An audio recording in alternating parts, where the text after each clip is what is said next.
ஸ்ரீ வெங்கடாச்சல மாஹாத்மியம் 12ஆம் அத்தியாயம். சுவாமி புஷ்கரணியின் மகத்துவம்.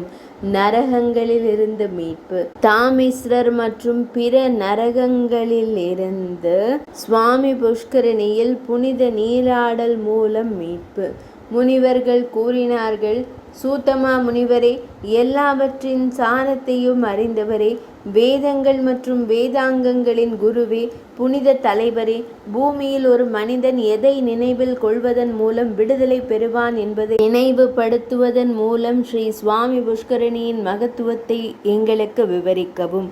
சூத்தமா முனிவர் கூறினார், துதிப்பவர்கள், புனித நீராடுபவர்கள் மற்றும் சுவாமி தீர்த்தத்தை குறித்து பேசுபவர்கள், அதாவது உரையாடுபவர்கள் 28 வகையான நரக வேதனைகளை அனுபவிப்பதில்லை. தாமிஸ்ர, அந்தாமிஸ்ர, ரௌரவ, மகாரௌரவ, குஷ்பீபக, காலசூத்ர, அசிபத்ரவண, கிருமிபக்ஷ, அந்தகூபா, சண்டசா, சல்மலி, லாலபக்ஷியா, வஜ்ரகணகா, ஷரகர்தபதன, ரக்ஷோகநாசன, சூலப்ரோண நிரோதன, திரோதன, சூசிமுக, பியூஷோனிதபக்ஷ, விஷாக்னீர் பரிபி சிலவற்றை காணவில்லை. பிராமணர்களே, சுவாமி தீர்த்தத்தில் புனித நீராடுவதால் ஒரு மனிதன் 28 நரகங்களில் எதிலும் விழுவதில்லை. யாராவது மற்றவர்களின் செல்வம், குழந்தைகள் அல்லது மனைவியை திருடினால் அவர் யமனின் பயங்கரமான தூதர்களால் கால பாசத்தால் மரண கடவுளின் கயிறால் பிணைக்கப்படுகிறார். மேலும் அவர் பயங்கரமான நரகத்தில் தாமிஸ்ரத்தில் தள்ளப்படுகிறார். அவர் பல ஆண்டுகள் அங்கேயே வைக்கப்படுகிறார். ஒருவர் சுவாமி தீர்த்தத்தில் புனித நீராடினால் அவர் அதில் நரகத்தில் தள்ளப்படுவதில்லை.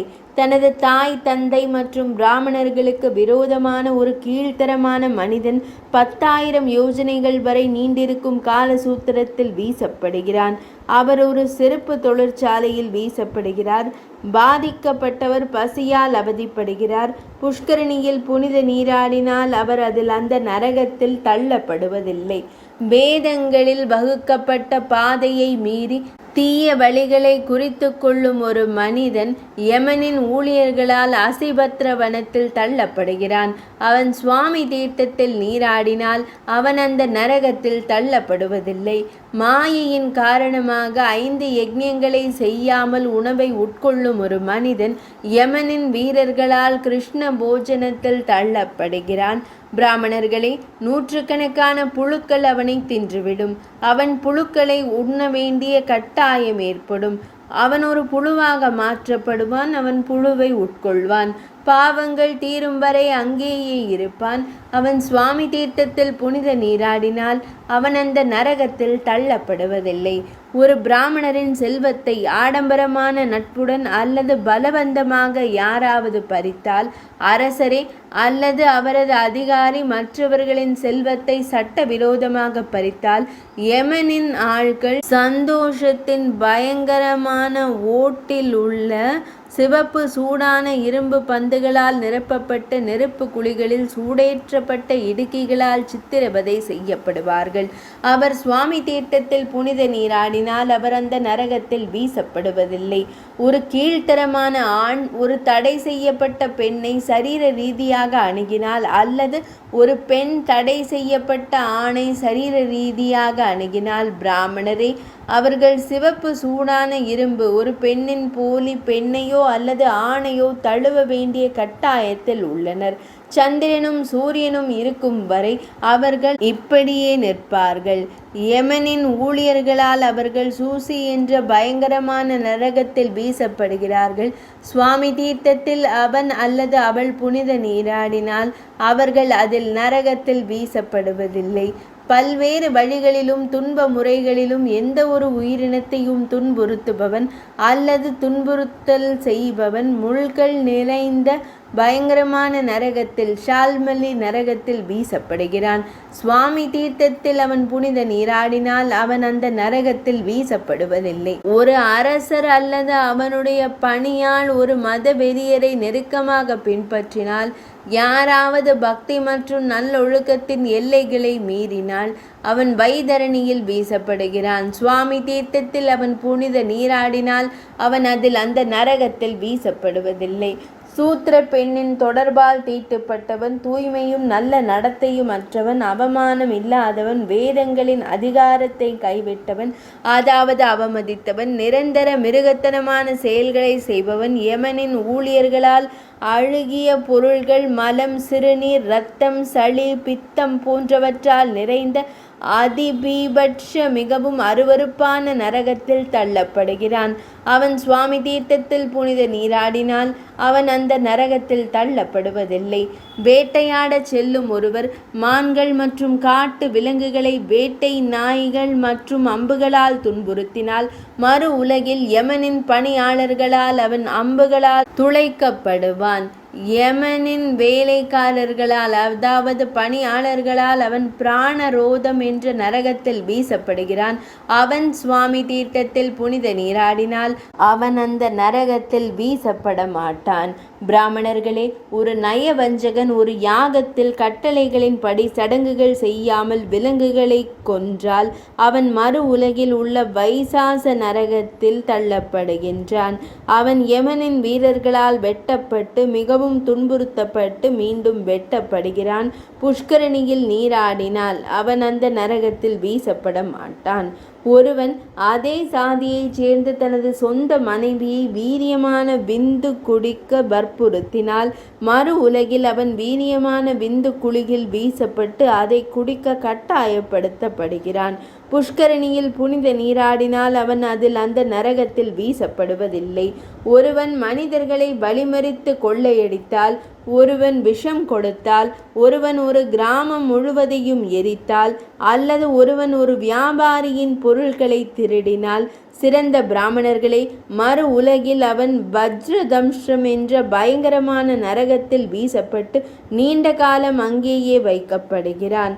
அவன் சுவாமி தீர்த்தத்தில் புனித நீராடினால் அவன் அந்த நரகத்தில் வீசப்படுவதில்லை. மறு உலகில் வேறு பல நரகங்கள் உள்ளன. ஆனால் சுவாமி தீர்த்தத்தில் நீராடுவதன் மூலம் ஒரு மனிதன் அவற்றில் விழுவதில்லை. புஷ்கரணியில் ஒரு முறை நீராடுவதன் மூலம் குதிரை யாகத்தின் பலனை பெறுகிறான். அவரால் ஆன்மாவை குறித்த அறிவு 4 வகையான முக்திகளைப் போலவே நேரடியாக அடையப்படும். அவரது புத்தி பாவத்தில் மகிழ்ச்சி அடையாது, எந்த துன்பமும் இருக்காது. துலா புருஷ தானம், அதாவது தானம் செய்பவருக்கு எடை போடும் சில குறிப்பிட்ட பொருட்களை தானம் செய்வது. அதன் மூலம் மனிதர்கள் பெறும் பலனை சுவாமி தீர்த்தத்தில் புனித நீராடுவதன் மூலம் மனிதர்கள் பெறுகிறார்கள். 1000 பசுக்களை தானம் செய்வதன் மூலம் மனிதர்கள் பெறும் பலனை சுவாமி தீர்த்தத்தில் புனித நீராடுவதன் மூலம் மனிதர்கள் பெறுகிறார்கள். சுவாமி தீர்த்தத்தில் புனித நீராடுவதன் மூலம் ஒருவர் உடனடியாக நல்லொழுக்கம், செல்வம், இன்பம் மற்றும் முக்தி போன்ற வாழ்க்கையின் நோக்கங்களில் எதை வேண்டுமானாலும் அவர் அதனை அடைகிறார். ஒருவர் பெரிய பாவங்களை செய்திருந்தாலும் அல்லது அனைத்து பாவங்களையும் செய்திருந்தாலும், சிறந்த பிராமணர்களே, சுவாமி தீர்த்தத்தில் நீராடுவதன் மூலம் ஒருவர் உடனடியாக தூய்மை அடைகிறார்.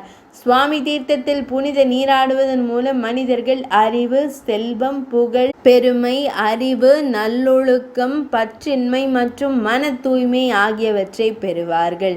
பிராமண கொலையின் 10,000 பாவங்கள், மது அருந்திய 10,000 பாவங்கள், பழக்கமான பாவிகள் செய்த குருவின் மனைவியை சரீரமாக அணுகிய 10,000 பாவங்கள், தங்கத்தை திருடிய 10,000 பாவங்கள் மற்றும் இந்த பாவிகளுடன் தொடர்பு கொண்ட கோடிக்கணக்கான பாவங்கள், இவை அனைத்தும் சுவாமி தீர்த்தத்தில் புனித நீராடுவதன் மூலம் விரைவாக கரைந்துவிடும்.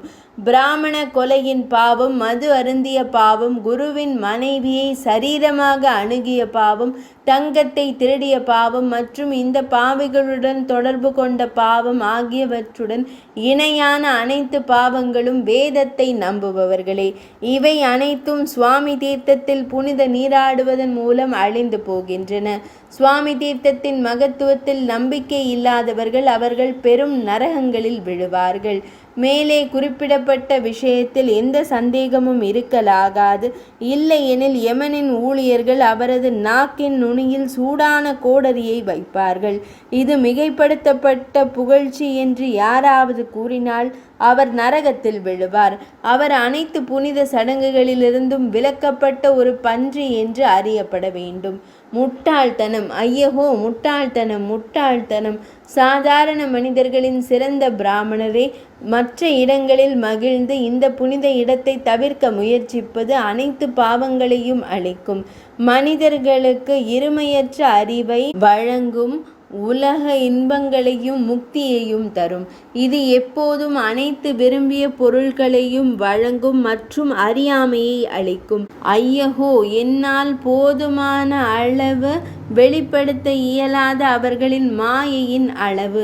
சுவாமி தீர்த்தத்தில் நீராடிய ஒருவர் மரண கடவுளுக்கு பயப்பட தேவையில்லை.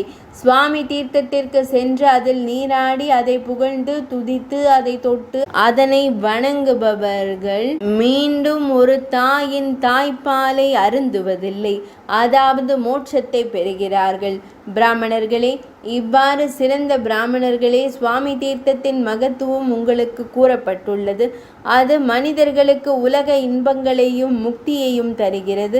அது எல்லா பாவங்களையும் போக்குகிறது. 12ஆம் அத்தியாயம் இனிதே நிறைவடைந்தது.